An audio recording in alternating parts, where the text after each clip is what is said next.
Guys, AI sekarang semakin mengerikan. Kayaknya kita sebagai programmer bakalan digantiin deh sama satu makhluk yang namanya ChatGPT.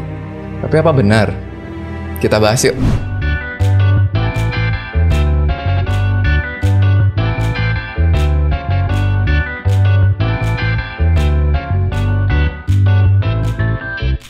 Halo teman-teman semua, apa kabar? Semoga semuanya dalam keadaan sehat ya.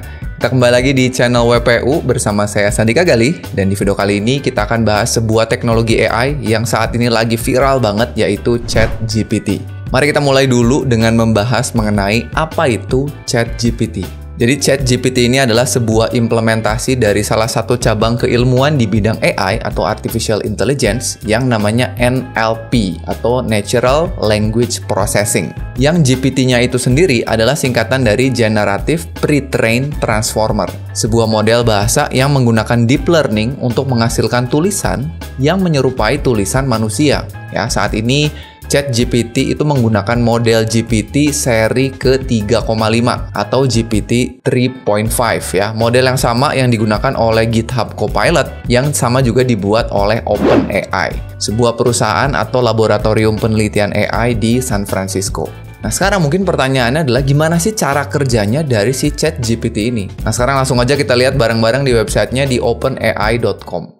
Nah, sekarang kita udah masuk ke websitenya ya, teman-teman ya. Ini ada penjelasannya dulu ya, mengenai ChatGPT. Dia mengoptimasi katanya ya, model bahasa untuk dialog. Ya, jadi seperti yang tadi kita bahas di awal, ChatGPT ini merupakan AI yang bisa menghasilkan tulisan yang mirip dengan tulisan manusia ketika menjawab sebuah pertanyaan. Nah, kalau pengen tahu cara kerjanya, ini teman-teman bisa scroll ke bawah ya. Ada metodenya. Nah, di sini kita lihat metode yang digunakan itu namanya RLHF ya, atau Reinforcement Learning from Human Feedback. Jadi pada saat proses pembuatan modelnya ini berbentukan feedback dari manusia. Nah, detailnya ada di diagram di bawah sini ya. Ini teman-teman bisa pelajari di sini. Ya, terus terang saya juga tidak terlalu memahami mengenai AI ya, tapi dari diagram ini teman-teman bisa melihat bahwa ada peran dari manusia yang melakukan label dan memberikan ranking terhadap tulisan yang dimasukkan ke dalam modelnya. Nah, nanti hasil rankingnya menentukan si AI-nya akan memilih tulisan mana atau jawaban mana yang terbaik untuk disampaikan ke penanyanya. Ya, atau kalau misalnya kita mau, kita bisa tanya aja ke si GPT-nya ini, gimana sih cara kerja dia ya? Kalau misalnya kita ngelihat diagram ini pusing ya. Jadi caranya teman-teman bisa langsung daftar aja. Nih ada di sini ya, try ChatGPT, terus nanti daftar. Kalau udah daftar langsung login aja. Nah, nanti setelah itu teman-teman akan diarahkan ke sebuah form di sini untuk kita bertanya di sini. Kita bisa nanya apa aja ya. Misalnya kita mau tanya bagaimana sih cara kerja si ChatGPT ini. Teman-teman boleh ketik aja ya, misalnya how does ChatGPT work?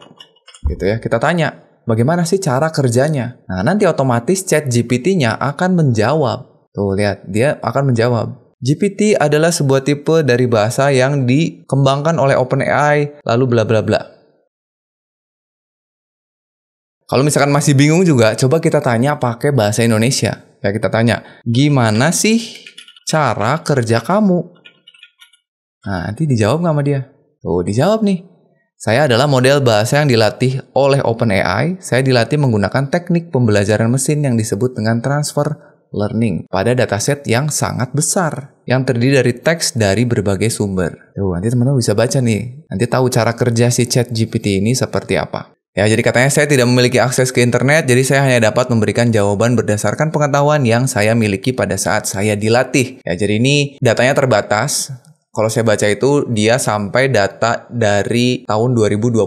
Jadi kalau kita tanya yang terbaru saat ini, kayaknya dia belum tahu. Kayak misalnya kita tanya siapa juara Piala Dunia 2022, nah dia belum bisa jawab nih. Nah, tapi kalau ini masih membingungkan, kita coba tanya lagi agar dia memberikan jawaban yang lebih sederhana. Jelaskan atau jelasin gitu ya, bisa dia. Cara kerja kamu ke anak kecil. Supaya nanti penjelasannya lebih sederhana. Baiklah, mari kita jelaskan cara kerja saya kepada anak kecil. Nanti kita lihat nih, lebih bisa dipahami apa enggak.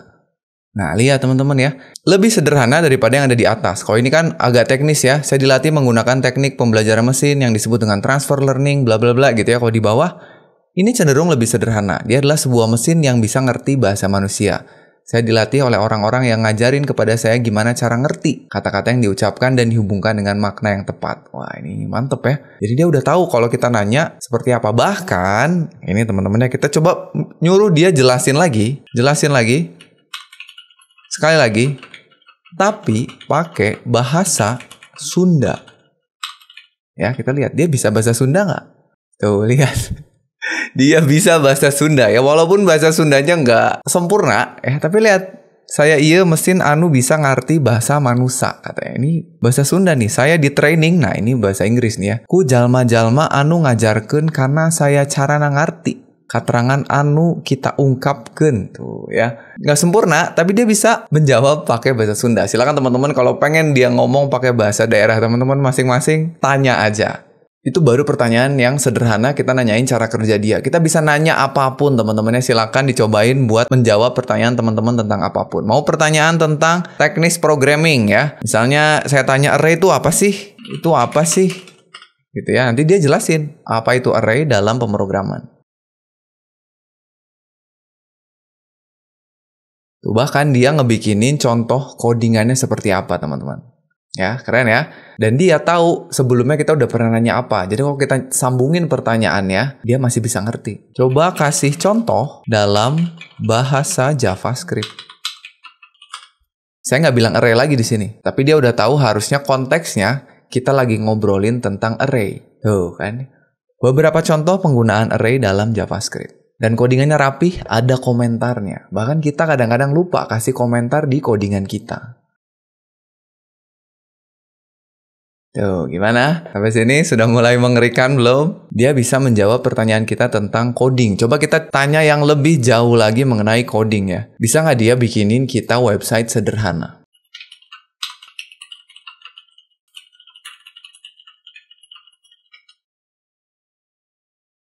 Nah, ini lihat ya. Sudah langsung di-generate, bahkan ada tulisannya kedai kopi kami ya. Ada langsung judul websitenya, ada tagline-nya dalam bentuk paragraf. Ya, ini keren banget ya. Terus ada link-nya. Ada menu tentang kami, lokasi, kontak. Waduh, lihat mantap ini. Menu kopi kami. Dikasih section yang ada ID-nya menu. Waduh. Mulai dari kopi hitam, sederhana hingga kopi spesial. Nah, ini menu-menunya. Ada espresso, ada latte, ada cappuccino, mocha. Keren banget ya. Kami juga menyediakan aneka pilihan pastry dan snack. Nggak perlu mikir lagi tulisan yang perlu ditambahin di websitenya. Udah langsung dibikinin. Ada about me-nya. Terus ada lokasinya. Coba kita lihat. Ada lokasi. Oh, jalan XYZ kota ABC ya. Ada Google Maps-nya guys. Langsung di-embed ke dalam iframe. Nah, kadang-kadang pada saat dia mengenerate coding ini, nggak selesai sampai sini. Nah, kalau nggak selesai, biasanya saya suka tulis lanjutkan. Supaya dia menambahkan lagi script berikutnya. Nah, nanti dia melanjutkan. Sure, berikut adalah contoh script HTML lanjutannya. Tuh. Section berikutnya ada kontak. Wah, langsung ada domainnya, kedaikopikami.com. Footer, tutup HTML. Selesai. Jadi, satu halaman landing page untuk kedai kopi kita ya. Gimana? Sampai sini? Gimana kalau kita kerjain lagi lebih lanjut? Ini baru HTML-nya. Gimana kalau kita minta tambahin CSS-nya? Kasih CSS-nya dong. Kan baru HTML. Coba ditambahin nggak? Nah, ini dikasih nih CSS-nya untuk ngatur tampilan website kedai kopi kita. Bodinya dikasih reset, terus headernya dikasih warna. Ini kayaknya sederhana aja ya, karena kita nggak kasih spesifik pengennya tampilannya kayak gimana. Kalau teman-teman kasih perintahnya lebih detail lagi, ya nanti dia pasti ngerjain itu ya. Misalnya pengen navbarnya kayak gimana, ada sidebarnya apa enggak, menunya dalam bentuk card misalnya. Nanti sama dia dibikinin. Tapi ini aja, udah ada stylenya untuk setiap elemennya. Ada navnya, ada sectionnya. Walaupun memang harus kalian lihat lagi nanti hasilnya ya, sesuaikan dengan kebutuhan dan keinginan kalian masing-masing. Tuh, jadi HTML udah, CSS sudah, saya nggak ngoding satu baris pun ya. Udah dibikinin. Coba kita tambahin lagi ya. Gimana kalau menunya, kan tadi kita punya menu nih di atas sini ya. Nih, coba kita minta menunya jangan ditulis statis seperti ini. Coba kita minta agar menunya ngambil dari sebuah array yang dibuat menggunakan bahasa pemrograman PHP misalnya ya. Coba kita kasih tahu gimana. Ubah agar menu kopinya mengambil data dari array, bukan ditulis langsung di dalam HTML-nya. Gunakan bahasa pemrograman PHP. Kita lihat, dikerjain nggak? Kita lihat. Bikin dulu menunya dalam bentuk array. Ya, ada espresso, latte, cappuccino, mocha, kopi hitam, kopi susu ya. Nah, lihat di dalam sectionnya, dia langsung loncat ke section ya. Masih sama yang di atas, menu kopi kami, tapi sekarang di dalam UL-nya, di looping. Gimana? Dia melakukan looping dari menu kopinya. Keren kan? Jadi nanti kalian tinggal ganti section yang tadi ditulis pakai HTML, sekarang ada PHP-nya nih. Ya, pokoknya selama kalian ngasih perintahnya benar, ngasih perintahnya spesifik, dia akan berusaha untuk menjawab pertanyaan kalian. Bahkan ada penjelasannya di sini.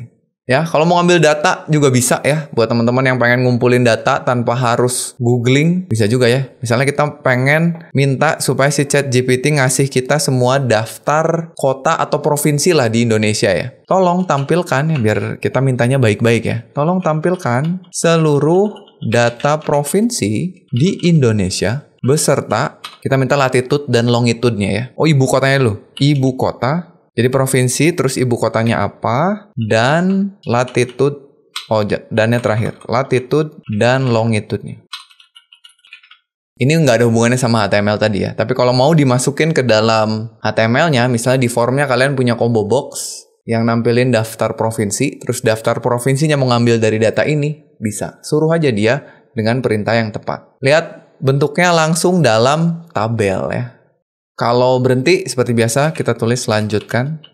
Nah ya, mantap ya. Semua provinsi di Indonesia beserta ibu kotanya, latitude dan longitude-nya. Dan bahkan nih teman-teman ya, saya pernah coba untuk masukin soal UTS saya ke si ChatGPT ini, dan dia berhasil menjawab dengan sangat baik sekali ya. Ini saya coba kasih lihat salah satu contoh soal UTS saya di mata kuliah Web Engineering ya. Ini saat kita membahas mengenai konsep MVC pada pemrograman PHP. Ini soalnya. Nah, soalnya itu soal cerita punya konteks nih.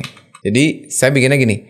Rizal bersama kedua temannya, Harry dan Mia, membuat tim web developer di mana masing-masing dari mereka memiliki kemampuan yang beda. Rizal itu punya kemampuan programming dan logika yang baik, Mia memiliki kemampuan mendesain antarmuka, sedangkan Harry, ini harusnya sama nih, Harry, double R ya, memiliki kemampuan dalam merancang dan mengelola database, ceritanya gitu. Suatu saat tim mereka mendapatkan proyek pertama membuat aplikasi web untuk coffee shop lagi nih. Karena ini merupakan proyek pertama mereka belum tahu model pengembangan yang tepat ceritanya. Kita diminta untuk menguraikan konsep MVC dan bagaimana MVC dapat membantu Rizal dan timnya untuk membuat web application tersebut. Kita lihat, bisa nggak ChatGPT menjawab soal cerita ini? Lihat, pertama dia ngejelasin dulu MVC itu apa. Oke, definisinya oke, kalimatnya juga bagus banget. Lihat, konteksnya masuk nih. Dengan menggunakan MVC, dipanggil lagi si Rizalnya. Rizal beserta timnya dapat membagi tugas pembuatan web ke dalam 3 bagian. Model, bagian ini bertanggung jawab atas interaksi aplikasi dengan data. Rizal, karena dia jago ngoding, dapat bertugas mengimplementasikan kode. Harry itu kan dia jagoan database. Lihat, Harry bertugas mengelola database. Gimana? Ngeri nggak nih? View itu tampilan. Mia, karena jagoan desain tampilan, dia yang bertugas. Udah, ini jawabannya 100 ini. Ya, dengan membagi tugas pembuatan aplikasi, MVC dapat membantu Rizal dan timnya membuat web application dengan lebih terstruktur. Bahkan lebih bagus jawabannya dari beberapa mahasiswa saya ini. Dan yang terakhir nih, contoh terakhir yang bakalan kita coba, yang sedikit lebih ngeri lagi adalah, saya mau minta ChatGPT nulisin latar belakang skripsi atau tugas akhir. Buatkan latar belakang tugas akhir dengan topik apa? Misalnya kita pengen topik apa? Perancangan antarmuka aplikasi menggunakan metode design thinking misalnya. Dalam 5 paragraf. Oke, kita lihat. Sudah mulai dibuatkan, teman-teman? Paragraf pertama. Paragraf kedua, paragraf ketiga, baru 3 ya. Kita lanjutkan. Oh, nambah ya. Ini udah 3. Sekarang dia lebih dari 1. Kayaknya 5 paragrafnya nggak masuk nih. Nah, ini jadinya 6 paragraf ya. Tapi dengan ini, teman-teman lihat, dia sudah bisa mengenerate. Ya walaupun memang ini nggak ada sumbernya. Saya beberapa kali minta agar dicantumkan sumbernya, tapi dia tidak berhasil mencantumkan sumber atau sitasi yang tepat ya. Jadi tetap aja ini nggak bisa langsung begitu aja kita gunakan ya. Sekali lagi, karena yang namanya tugas saya itu kan harus scientific. Sumbernya harus jelas, ini dapatnya dari mana. Tapi setidaknya bisa kalian gunakan untuk melihat bagaimana dia membuat struktur kalimatnya, terus juga menyampaikan maksudnya sudah benar atau belum. Nah, jadi teman-teman ya, setelah tadi kita lihat penggunaan ChatGPT yang sangat sederhana lah ya, itu saya masukin promptnya juga nggak terlalu spesifik ya, masih asal-asalan. Tapi dengan itu aja kita udah bisa lihat bagaimana si ChatGPT ini membantu kita. Jadi kalau misalkan kira-kira nih, apa sih yang bisa dibikin sama ChatGPT ini, sama model ini ke depannya, ini pasti banyak banget manfaatnya ya. Yang pertama pasti ini bisa dipakai untuk customer service. Untuk membantu bagaimana kita sebagai customer itu dilayani dengan jawaban atas pertanyaan yang sering diajukan. Ya, misalnya jadi chatbot, terus juga untuk auto reply, bisa menjawab email, ya bisa menjawab komplain. Bahkan kita kayaknya ke depannya nggak bisa ngebedain ini yang jawab robot atau manusia. Saking bagusnya jawaban yang dikasih. Terus yang kedua, ini cocok banget untuk digunakan sebagai dokumen generation atau pembuatan konten. Ya teman-teman, jadi bisa dengan mudah itu menuliskan blog misalnya ya. Terus juga kalau mau bikin resume atau resensi dari sebuah tulisan, dia juga bisa bikinin itu. Terus bikin skrip misalnya ya, saya udah coba beberapa kali membuat skrip untuk video misalnya, untuk yang kecil-kecil misalnya saya mau bikin reels di Instagram, saya minta dibikinkan skripnya, bahkan dia bisa bikinin shortlistnya. Buat pengambilan gambar dari sudut mana dia bisa bikinin. Terus juga tadi bisa membantu kita untuk mengerjakan tugas, bisa membantu kita untuk merapihin tulisan kita. Ya walaupun sekali lagi tadi saya bukan ngajarin cara curang buat ngerjain tugas ya teman-teman ya, sekali lagi ini cuman tools, cuman alat untuk membantu kita. Masalah itu digunakannya untuk apa, itu balik lagi ke kitanya. Berikutnya juga bisa digunakan untuk code generation ya, untuk ngebantuin kita ngoding. Misalkan kita pengen ngambil data dari sebuah API, tapi kita lupa lagi sintaksnya seperti apa, minta tolong aja. Kita pengen bikinin struktur halaman HTML untuk website kita seperti tadi, bisa. Bisa bantuin kita juga untuk debugging. Teman-teman kalau dapat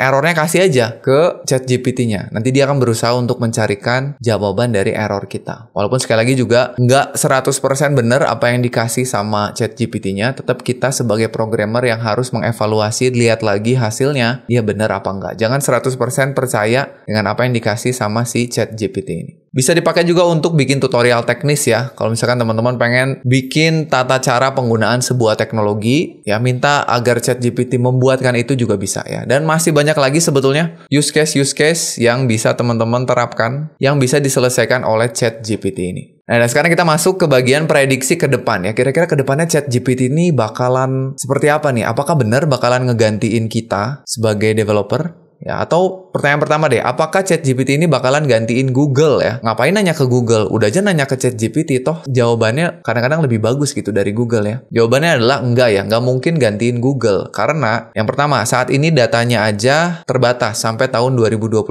terus dia nggak bisa connect langsung ke internet. Jadi kalau teman-teman langsung tanya misalnya, berapa harga iPhone 14? Dia nggak tahu, karena dia nggak bisa dapetin data terbaru dari internet, dia nggak bisa. Nah, kalau misalkan tadi pertanyaannya apakah ChatGPT akan ngegantiin kita sebagai developer, itu jelas enggak ya. Membantu iya, sangat membantu kalau kita bisa manfaatinnya, tapi ngegantiin enggak. Karena tetap aja kita yang bertugas untuk mengevaluasi hasil yang dikasih dari ChatGPT ini. Walaupun ada beberapa contoh yang sudah pernah membuat produk, contohnya game lah. Kalau teman-teman cari di internet tuh, orang yang udah pakai ChatGPT untuk bikin game yang berjalan. Itu ada juga, walaupun ya memang dia ngasih perintahnya sedikit-sedikit. Dia minta untuk dibuatkan bagian apa dulu, terus diperbaiki bagian apanya. Tapi tetap aja ada peran dari si programmer untuk ngejahit atau ngegabung-gabungin hasil yang dikasihnya. Mungkin memang akan ada beberapa pekerjaan yang kedepannya itu tergantikan. Daripada menggunakan tenaga manusia, udah aja menggunakan bantuan dari si ChatGPT ini. Akan ada pekerjaan yang tergantikan. Tapi akan banyak juga, saya yakin ini, startup yang akan memanfaatkan ini. Coba lihat aja, di awal tahun 2023 aja, saya yakin pasti banyak startup-startup di bidang AI yang bermunculan bahkan jadi besar. Dan yang perlu teman-teman ingat adalah ini versi gratis yang dikasih sama OpenAI-nya supaya kita bisa pakai secara umum dengan model data yang terbatas. Nah, saya nggak kebayang nih bagaimana powerful-nya model data yang ditawarkan oleh OpenAI yang berbayarnya. Karena kalau teman-teman lihat ada bagian pricing tuh. Kita bisa beli layanannya sesuai dengan model yang dipilih. Semakin mahal, modelnya pasti akan semakin besar dan semakin sakti.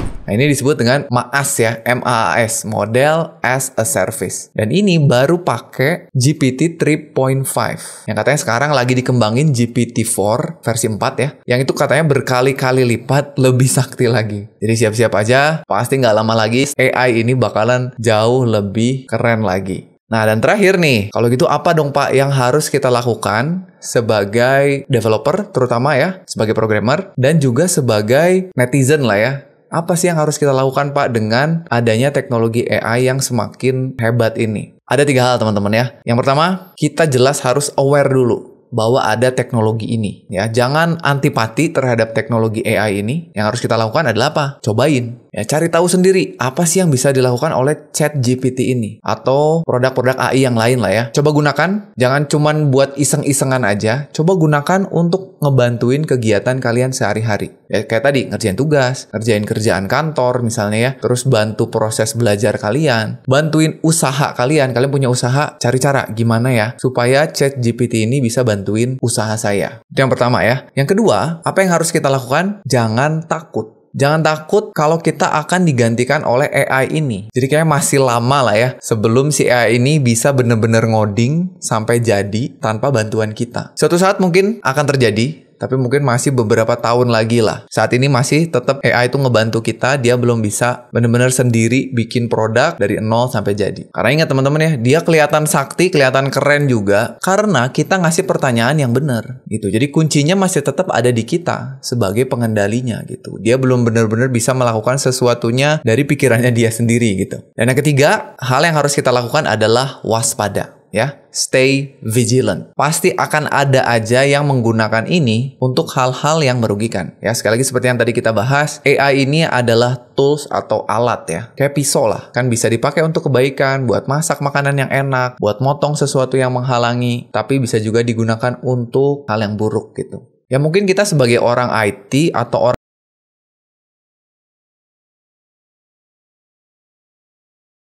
ya contohnya orang tua kita atau orang-orang yang nggak paham mengenai AI tapi sudah terpapar dengan teknologinya, itu mungkin aja masih belum tahu tentang bahayanya. Mungkin masih belum bisa membedakan hasil produk dari AI atau ini produk dari manusia. Mungkin masih bingung ini yang bikin orang atau yang bikin AI. Nah, disitulah tugas kita sebagai yang ngerti teknologi untuk ngasih tahu dan ngasih pemahaman ke orang-orang di sekitar kita tadi manfaat dan bahaya dari AI ini. Oke, jadi mungkin itu dulu aja ya pembahasan kita mengenai ChatGPT ini. Seru banget, menarik banget. Kalau misalnya teman-teman tertarik untuk melanjutkan pembahasan kita atau nyoba-nyoba tentang ChatGPT lagi, silahkan tulis aja di kolom komentar. Atau mungkin kita mau cobain produk AI yang lain ya. Misalnya produk AI yang ada hubungannya dengan gambar, mengenerate gambar atau mengenerate video. Ya, nanti kita coba lagi mungkin di video yang terpisah. Ya, jadi mungkin itu aja dulu untuk video kali ini. Sekali lagi terima kasih teman-teman udah nonton sampai akhir. Mudah-mudahan videonya bermanfaat. Kita akan ketemu lagi di video berikutnya. Saya Sandika Gali pamit dan seperti biasa teman-teman, jangan lupa titik koma.